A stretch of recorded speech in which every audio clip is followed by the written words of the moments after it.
옛날 옛적 한국의 아름다운 단양 지역에는 맑고 푸른 호수가 하나 있었습니다.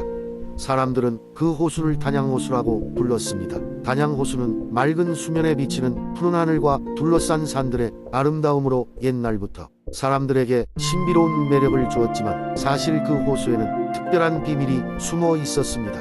호수 깊은 곳에는 수백 년을 산다는 전설의 용이 살고 있었습니다. 그 용은 사람의 눈에는 보이지 않았고 오직 순수한 마음을 가진 자만이 그의 존재를 느낄 수 있었습니다. 그 용의 이름은 청룡이었고 그는 단양호수를 지키는 수호자 역할을 하고 있었습니다. 달빛이 호수에 은은히 비치는 어느 날 밤 단양의 깊은 숲속에는 또 다른 존재가 살고 있었습니다. 바로 나무 요정이었죠. 그녀의 이름은 소나인데 소나는 숲과 자연을 사랑하며 그곳에 평화를 지키는 역할을 하고 있었습니다. 소나는 꽃들과 이야기하고 바람과 춤추며 시간을 보냈지만 무언가 부족함을 느끼고 있었습니다. 그러던 어느 날 소나는 호수 근처에 나가게 되었고 호수의 진정한 수호자 청룡을 우연히 만나게 되었습니다. 청룡은 처음에 소나가 자신을 볼 수 있다는 사실에 놀랐지만 이내 그녀의 순수함과 자연에 대한 사랑을 알아차렸습니다. 둘은 곧 친구가 되었고 자연을 지키기 위한 방법에 대해 많은 이야기를 나누었습니다. 시간이 흐르면서 청룡과 소나의 우정은 더욱 깊어졌습니다. 소나는 청룡에게 아름다운 단양의 이야기를 들려주었으며 청룡은 소나에게 호수의 신비로운 물속 세계를 보여주었습니다.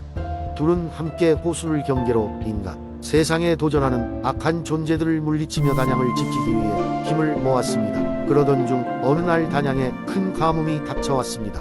호수는 점점 말라갔고 사람들은 농사를 짓기 어려워 힘들어했습니다. 소나는 청룡과 함께 가뭄을 극복할 방법을 찾기 시작했습니다. 그들은 지혜를 모아 호수 깊은 곳에 숨겨진 물의 근원을 찾아내기로 결심했습니다. 마침내 오래된 전설 속에서만 존재하는 히말라야의 얼음 동굴로 이어지는 비밀 통로를 발견하게 된 청룡과 소나. 그들은 용감하게 그 길을 따라가 많은 장애물과 맞서 싸우며 결국 얼음 동굴에 도착했습니다. 그곳에서 만난 얼음 정령은 청룡과 소나의 순수한 우정과 단양의 자연을 지키려는 마음에 감동받아 얼음이 녹아 단양호수로 흐르게 만들었습니다.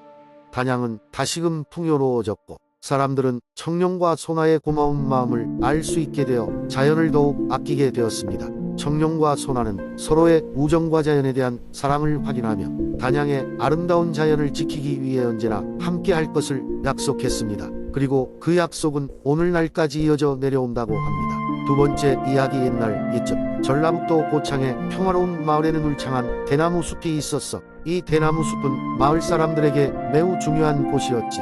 대나무는 집을 짓고 생활도구를 만드는 데 사용되었고 마을 사람들은 숲을 신성한 장소로 여겼어. 한편 고창의 마을 끝자락에는 작은 농장이 있었어. 그곳엔 어느 작고 호기심 많은 소년 이름은 준이었어. 준이는 항상 모험을 찾아다니고 이웃의 이야기들을 듣는 걸 좋아했어. 어느 날 준이는 할아버지로부터 오래된 전설을 듣게 되었어. 그것은 대나무 숲 깊은 곳에 사는 용의 이야기였지. 전설에 따르면 그곳에는 신비한 용이 살고 있고 용은 마을을 오랫동안 지켜주고 있다고 했어. 하지만 숲의 용에게는 하나의 소원이 있었지. 자신을 이해해줄 친구를 찾는 것이었어. 다만 용의 진정한 모습은 아름다운 대나무 꽃이 피어나는 밤에만 볼 수 있다고 했어. 그 꽃은 1년에 한 번 봄의 깊은 밤에만 핀다고 전해졌지. 마을 사람들은 그 이야기와 관련된 다양한 신화를 믿고 있었지만 대부분은 용의 전설을 단순한 이야기로 여겼어. 그렇지만 준이는 달랐어. 그는 항상 전설을 실제로 확인해 보고자 하는 열망이 있었어. 그래서 그는 결심했어.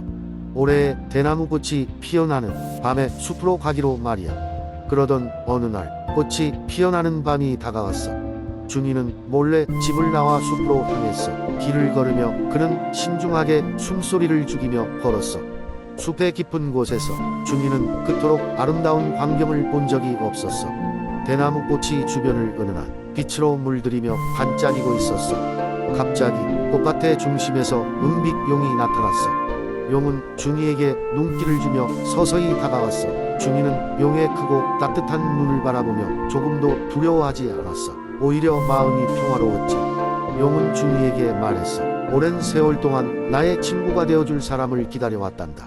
너는 두려움 없이 이곳으로 왔으니 내 이야기를 들어주지 않겠니? 준이는 흔쾌히 용의 이야기를 듣기로 했어. 용은 과거 마을을 보호하기 위해 어떤 일을 했는지, 어떻게 여기에 머물게 되었는지, 그리움과 외로움 속에서 친구를 기다려왔는지에 대해 이야기했어. 수시간을 함께 이야기하며 준이는 용과 깊은 우정을 나누게 되었어. 그날 이후 준이는 종종 용을 만나러 숲으로 향했고 둘은 서로에게 소중한 친구가 되었어. 준이는 용의 이야기를 통해 지혜를 얻고 용은 준이를 통해 마음의 평화를 찾았어. 고창 지역에서 용의 전설 이야기는 이렇게 오랜 세월 동안 전해져 내려오고 있으며 그 이야기 속의 우정은 마을 사람들에게 지금까지도 큰 교훈을 남기고 있단다. 세 번째 이야기. 옛날 옛적 푸른 동해의 물결이 조용히 속초의 해안을 휘감던 시절이었습니다. 그 당시 속초는 평화로운 어촌 마을로 사람들은 매일 바다로 나가 물고기를 잡으며 생계를 이어갔습니다. 마을 사람들은 바다가 주는 풍요로움에 깊은 감사를 느꼈지만 가끔씩 찾는 태풍과 바다의 변덕스런 성질이 두려워 늘 바다에 대한 경외감을 품고 살았습니다. 어느 날 밤 마을의 한 어부인 영식은 바다에서 이상한 빛을 발견했습니다. 그 빛은 마치 북극성처럼 밝게 빛나며 바다 아래서 솟아오르고 있었습니다. 영식은 이를 신기하게 여기며 다른 마을 사람들에게 이야기를 전하였고 그들은 바다에서 무엇인가 특별한 일이 벌어지고 있다는 생각을 지울 수 없었습니다. 며칠 후 마을의 가장 지혜로운 어르신인 옹선생이 이 빛이 마을의 수호신이 나타나는 신호라 말했습니다. 그는 젊은 시절 바다가 거칠어질 때마다 나타나는 빛의 전설을 들었다고 합니다. 이 빛이 보이면 마을에 큰 시련이 찾아오므로 마을 사람들은 결속을 다지고 함께 힘을 모아야만 한다고 했습니다. 그러던 중 며칠 뒤 정말로 거대한 태풍이 밀려오기 시작했습니다. 바람은 강하게 휘몰아치고 바닷물은 검게 요동쳤으며 마을은 큰 재앙에 직면한 것만 같았습니다. 마을 사람들은 혼란에 빠졌지만 옹 선생의 지혜를 믿고 하나로 뭉치기로 결정했습니다. 그들은 모든 배와 어부를 소중히 보관하고 어린이들이 안전하도록 집안에 머물게 했습니다. 태풍이 점점 다가오던 날밤 영식은 용기를 내어 그 빛을 따라가 보기로 했습니다. 그는 바람과 비를 뚫고 바닷가로 나아갔고 마침내 빛의 근원지에 다다랐습니다. 그곳에는 누군가가 아닌 바다에 여신인 해우가 서 있었습니다. 그녀는 속초의 안위와 바다의 평화를 지키는 수호자였습니다. 해우 여신은 영식에게 말했습니다. 너희 마을은 이미 나의 보호 아래에 있다. 너희가 보여준 단결과 용기는 바다가 감동할 만하다. 이 태풍이 지나면 속초는 더 큰 축복을 받을 것이다. 그 말과 함께 여신은 바다 속으로 사라졌고 이상하게도 태풍은 힘을 잃고 조금씩 약해져 갔습니다. 다음 날 태풍은 마을 주변을 비껴가고 사람들은 오히려 풍어를 맞이하게 되었습니다. 마을은 막대한 상처 없이 태평을 맞이하였고 영식과 마을 사람들은 해우 여신의 말씀대로 풍요의 시대가 올 것이라 서로를 축하하였습니다. 그리고 그날 이후 밤이 되면 가끔씩 바닷가에는 신비로운 빛이 모습을 드러냈습니다. 속초 사람들은 그 빛이 해우 여신의 존재를 상기시키는 것으로 여기고 바다에 대한 감사와 존경을 멈추지 않았습니다. 그리하여 속초는 더욱 강한 마을이 되었고 그 전설은 대대손손 전해져 내려오게 되었습니다.